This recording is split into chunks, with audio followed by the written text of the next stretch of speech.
Thank you so much. Oh my gosh. I've Where are had you my hand calling up for from? quite a while. Yeah, take your time. Where are you calling from, and what is your comment or question or reflection? Okay, I'm calling from Ireland. I'm in the west of Ireland in a small town called Dingle, and I'm a bit nervous. I just want to thank you both so much for what you're doing. I'm really deeply grateful. It's become a very special thing in my life, and I think for everybody else as well. That's engaging with whatever this is. And I think back to the beginning and how I feel now about it. It's something I can't quite understand it, but it's become very important. I feel it's gaining momentum in some way. And I just wonder, do you have any thoughts maybe on how it could develop or progress at some level going forward into the future? It just seems such an amazing experience in a time when we're all isolated, that we are reaching out and connecting with each other, you know, across the globe. Yeah, I find it hard to put it into words or to exactly understand myself what it is, but it just feels something very, very special. I just wonder what you think yourself about that. I'm trying not to think about it too much, but just feel it, because I myself don't understand it. And I think it's really important for us to remind ourselves that the best way to kill a certain kind of energy is to cling to it, or even put a name on it and sort of try to understand it with the head. That's one of the reasons that Soren and I are like really trying to sort of feel our way through this. And of course, with the backdrop of the world being as it is, and the fact that at a certain point, you may not be here at this time of the day. You know, I mean, life goes on. And when we're, you know, sort of in a month or two or 5 or a year or 2 years or whatever, things are never going back to normal. So at the moment, we're in some kind of amazingly creative laboratory that we didn't create so much as invited ourselves to participate in. And I don't want to overthink it, to tell you the truth. And that's also true of the meditation practice, and it's deeply related to the meditation practice. It's not just a kind of feel-good community, that we're aligning ourselves with something that is paradoxically, you know, sort of requires a lot of energy and requires no energy at all, just getting out of our own way. And there's something about that that's so healing and so transformative and so growth enhancing and learning catalyzing. And it's been going on for thousands of years, but now it's emerging in different ways. It's being researched constantly in ways that are, I'm talking about mindfulness now, in ways that are showing dramatic effects that are worth pursuing, both for oneself and on a much larger public health and national, you know, sort of level, global level. So what I'm myself, in response to your question, I'm trusting in emergence. And if we never connected with each other again, if, like, let's say the internet went down forever tomorrow, hopefully it won't, but if it did, that every single one of us is a kind of center of possibility, of creativity, of love, in ways that, yeah, we need each other, but we mostly need to sort of complete our own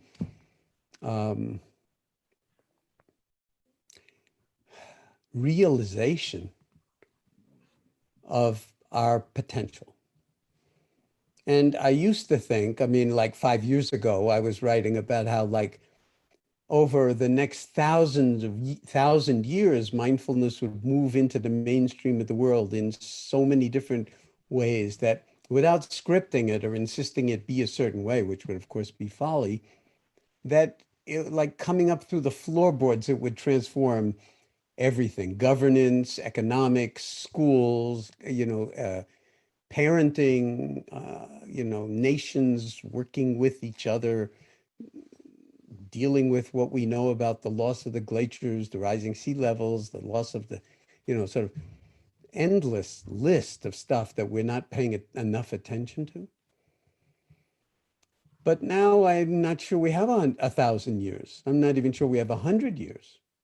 As a species, I'm talking about, before we move into some kind of seriously dystopic world where, because of income inequality and racism and all those kinds of things, the few with the most guns and the most money will basically define reality for everybody else. And I don't think we can let that happen. And it wouldn't be good even for the few who think that that's the only way to protect themselves and hold on to their riches, which are, it's delusion. It's greed, hatred, and delusion. Now, these did not get invented in the 21st century or the 20th century or the 15th century. This has been here from the beginning. And so the challenge for all of us is to recognize what it means to really, really, really be human beings. Homo sapiens sapiens, the species that is aware and is aware that it is aware. And our track record's not that great. But mindfulness is a kind of new force in the equation. And it's not going to magically dispel that selfing that gravitates to more for me, and everybody else is in some sense the enemy, or could potentially give me the virus, or whatever it is. So we're actually learning to tune the instrument of our own humanity here. And I don't think anybody really understands how that's going to unfold. And I think that's wonderful, because it's unpredictable. It's chaotic. It's chaotic. It's got a lot of different elements to it. But that this is why I keep emphasizing our own individual responsibility, that by virtue of being here in this community, and the thousands more people who are doing it elsewhere on other platforms and everything else, or in the quiet of their own home offline, the world is going to change in the ways that it needs to. And I'm optimistic about that, and not so much wanting to go into the pessimism of the dystopic possibilities, because they're too scary to actually contemplate. And so I prefer to kind of encourage us to wake up now while we have the chance. And it needs every single one of us on board, Spaceship Earth, all hands on deck, and being our best selves without denying how much it's not everybody else or the capitalists, or whatever it is, who are subjected to greed, hatred, and delusion. It's humans. And so before we go criticizing other people, we better, in some sense, close in on how we're going to be in relationship to our own. And that's what this practice is meant to do. It is a liberative, transformative practice, that the number one aim of this practice is to liberate us from suffering, and especially the kind of suffering that we create for ourselves, on top of the kind that we can't help because a kind of volcano went off, or an earthquake happened, or a pandemic happened, all of which has been happening throughout human history. I don't know if that answers your question, but it's really a wonderful question. I think we should all meditate on it. Yeah, that absolutely answers the question. Thank you so much. Yeah. Thank you. All Do you know Anne Twig in Ireland? And Tuig, I think she's in Dublin in the Twig. yes. She's a mindfulness center in Dublin, I think. That's right. Yeah, I'm actually teacher training myself, but with another school in Dublin. Well, Yeah. I think you should all connect. all you Yes, people in yeah, Ireland, and of course globally. Anyway, she's, there's yeah. a lot going on in Ireland. There is. And could I just ask a very mundane question? But when people ask me to explain what mindfulness is, just people who are curious and don't really know much about it, I find it hard to give them without going into a big, huge, long rigmarole. Yeah, which they don't want to Just hear. which they don't want to hear exactly.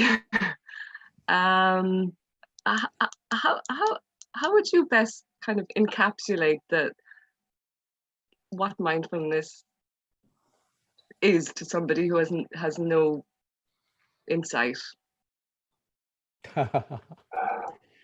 Well, first of all, you don't know that person doesn't has no insight.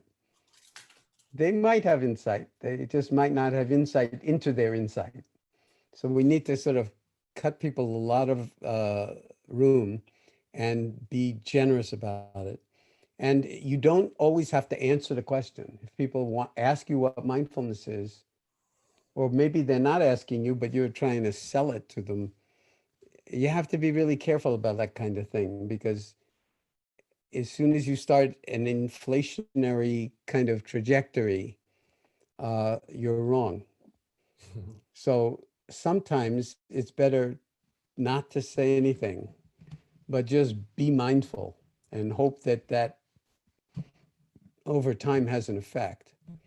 I will say, just for the sake of all of us being here, that, and most of you probably know this already, that when I get asked by journalists, for instance, okay, all this talk about mindfulness and everything, well, what is it? I'll say, well, I have two one-word answers, and if you don't like them, never mind. I don't care. One is it's awareness. They usually lose interest as soon as you say that. It's like, well, what's the big deal? Awareness, like, you're going to try to sell awareness or get people to be, what are you talking about? And the other, or pure awareness, and the other would be relationality. That usually stops people a little bit. Relationality, like, well, how everything is related to everything else. Like starting with, say you have a body.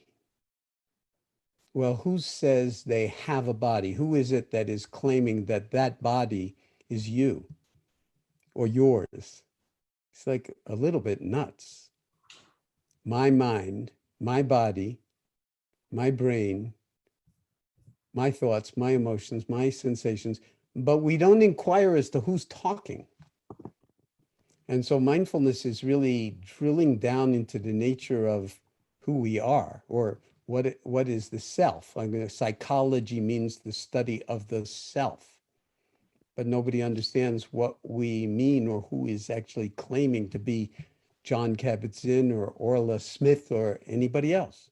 Do you know what I'm saying? These are like labels, but who are you? So probably by then people will be running at the speed of light away from you, because they don't want to know that much about mindfulness. So often it's best to just not become a salesperson about mindfulness. Just be mindful and heartful yourself and see what happens. And over time, people may, and I've had this experience, people come to me that I've known for decades, and they'll twist my arm and insist that I sit them down and teach them how to meditate. And at that point, I will trust that their motivation is, the right motivation for actually.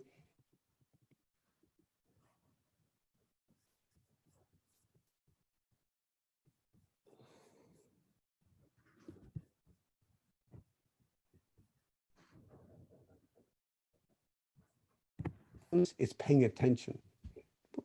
Paying attention to what? To what's absolutely most important. That if you don't pay attention to it, the stakes might be really, really, really high. Okay.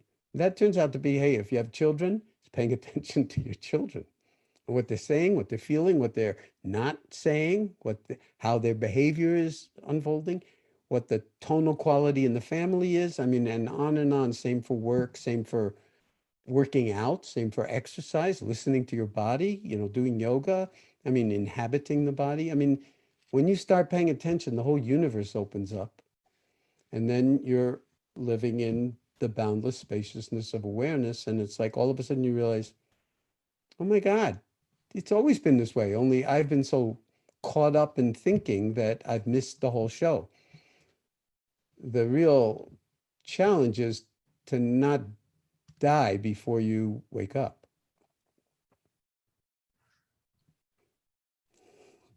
So those are a few ways. We'll try.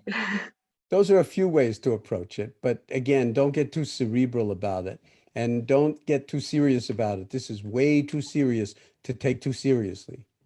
Seriously. Yeah, no, I get it. Okay. Thank you so much. And you know, just to say, sometimes I'll answer questions at length like this. I am making the assumption that when one person on this call asks a question, it probably represents at least 200 or 300 people's interest in the very same thing or something very closely allied to it. So the questions are also impersonal in a certain way. And very often when someone asks me a question like that, I might respond, who wants to know? And then the ball's right back in your court. Well, who wants to know what mindfulness is? And if you only knew it up here, there'd be no point in my opening my mouth. Have fun with that one. Thank you. Thank you.